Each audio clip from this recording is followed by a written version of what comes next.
আসসালামু আলাইকুম। সবাই কেমন আছেন? এই যে আমার জমির মধ্যে কিছু শাকসবজি করছি, ওইখান থেকে এগুলো উঠায় আনছি। এগুলো উঠায় আনছি, আজকে শুটকি রান্না করব।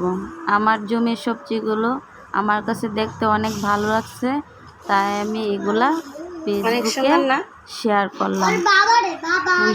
পুঁই শাকগুলো অনেক সুন্দর না? পুঁই শাক, তারপরে মিষ্টি কুমড়ার ডগা,